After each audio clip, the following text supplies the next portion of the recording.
স্টাডিফাই বাংলাদেশ থেকে আমি বিথিয়ানি আমার নতুন আরেকটি ক্লাসে আজকে সবাইকে স্বাগত। আজকে আমার ক্লাসের বিষয়বস্তু হচ্ছে মূলধন বাজেটিং অধ্যায় থেকে পিবিপি বা পেব্যাক সময়। আমি আগেই বলেছি যে মূলধন বাজেটিং এর ক্ষেত্রে প্রকল্প মূল্যায়নের সময় আমরা চারটা বিষয়কে প্রাধান্য দিয়ে থাকি, সেটা হচ্ছে পিবিপি, এআরআর, এনপিভি এবং আইআরআর। এই চারটা স্টেপের সর্বপ্রথম ধাপ হচ্ছে পিবিপি। আজকে আমি সেই বিষয়বস্তুতেই চলে যাচ্ছি। এখন পিবিপি বা পেব্যাক সময়ের কিছু সুবিধা এবং অসুবিধা রয়েছে প্রকল্প মূল্যায়নের ক্ষেত্রে। সুবিধাগুলো কি কি? সুবিধাগুলো হচ্ছে সহজ গণনা, নগদ প্রভাব বিবেচনা করা হয় এবং ব্যয় কম। অন্যদিকে অসুবিধাগুলো হলো লাভের হার জানা যায় না, পেব্যাক সময়কালের বাইরে নগদ প্রভাব গণনা করা হয় না এবং অর্থের সময় মূল্য বিবেচনা করা হয় না। এই হচ্ছে পিবিপি দিয়ে প্রকল্প মূল্যায়নের সুবিধা এবং অসুবিধাগুলো। এবার আমি সরাসরি একটি অঙ্কের মাধ্যমে পিবিপি কিভাবে নির্ণয় করতে হয় সেখানে চলে যাচ্ছি। এখানে আমার একটি প্রশ্ন দেওয়া আছে। প্রশ্নটি হলো মেশিন এক্স এ বিনিয়োগের পরিমাণ ৫৬,০০০ টাকা, বাৎসরিক নগদ আন্তঃপ্রবাহ যথাক্রমে ১৪,০০০, ১৬,০০০, ১৮,০০০, ২০,০০০ এবং ২২,০০০। এক্ষেত্রে পরিশোধকাল নির্ণয় করো। আচ্ছা, পরিশোধকাল কি? পিবিপি যে সবসময় প্রশ্নে বলে দিবে যে পিবিপি বা পেব্যাক সময় নির্ণয় করো, এরকম না। পিবিপি এর একটা অল্টারনেটিভ নাম হচ্ছে পরিশোধকাল নির্ণয় করো। তো প্রশ্ন যদি আমাকে পরিশোধকাল নির্ণয় করতে বলে তাহলে আমাকে বুঝে নিতে হবে যে আমাকে প্রকল্পের পেব্যাক সময় নির্ণয় করতে বলেছে। এবার আমি কিভাবে প্রকল্পের পেব্যাক সময় নির্ণয় করব? এর জন্য প্রথমে আমাকে একটা বক্স করতে হবে।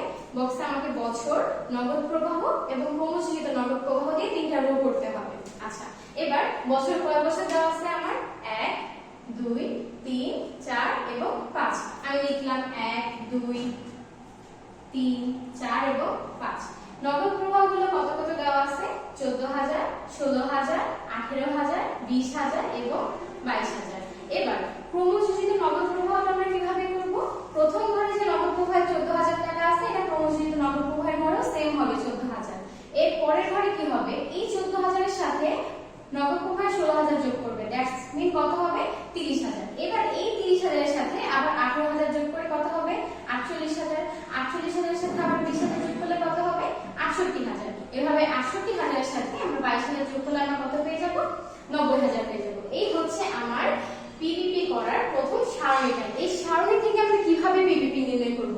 পিবিপি নির্ণয় করার একটা সূত্র হচ্ছে a plus NCO minus C divided by D.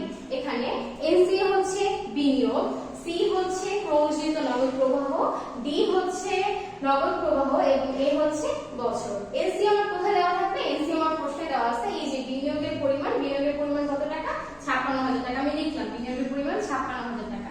এবার আমরা সিটা কিভাবে ফাইন্ড আউট করতে পারি? সিটা আমরা এভাবে ফাইন্ড আউট করব, ক্রমযোজিত নগদ প্রবাহ ঘরের থেকে। আচ্ছা, সি কি হবে? সি হবে সর্বদা বিনিয়োগের সমপরিমাণ অথবা বিনিয়োগ থেকে কম, কখনোই বিনিয়োগ থেকে বেশি না। আমি আবার বলছি, এই যে সি, এই সিটা হবে এনসিও অর্থাৎ বিনিয়োগের সমপরিমাণ। যদি বিনিয়োগ থাকে ২০,০০০, প্রশ্নে যদি ক্রমযোজিত নগদ প্রবাহের ঘরে ২০,০০০ থাকে, আমি ২০,০০০ নিতে পারবো, কিন্তু এর বেশি নিতে পারবো না। এই প্রকল্পে আমার বিনিয়োগ হচ্ছে কত? ৫৬,০০০ টাকা।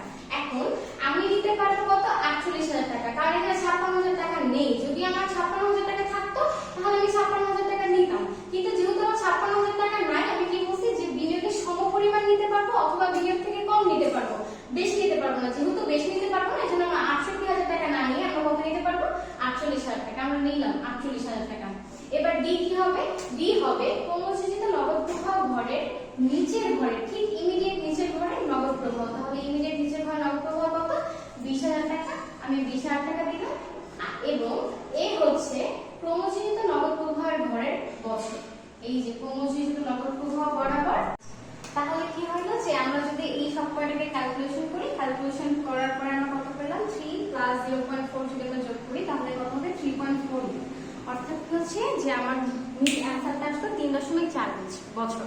এখন প্রকল্প মূল্যায়নের ক্ষেত্রে কি হলো?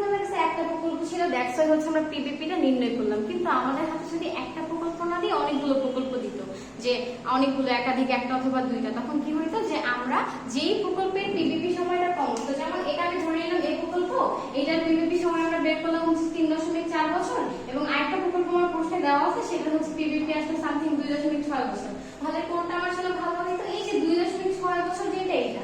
কারণ কি? প্রকল্প নির্বাচনের ক্ষেত্রে সর্বদা পিপিপি যত কম হবে প্রকল্প আমার তত লাভজনক এবং পিপিপি যত বেশি হবে প্রকল্প আমার তত ক্ষতির কারণ হয়ে দাঁড়াবে।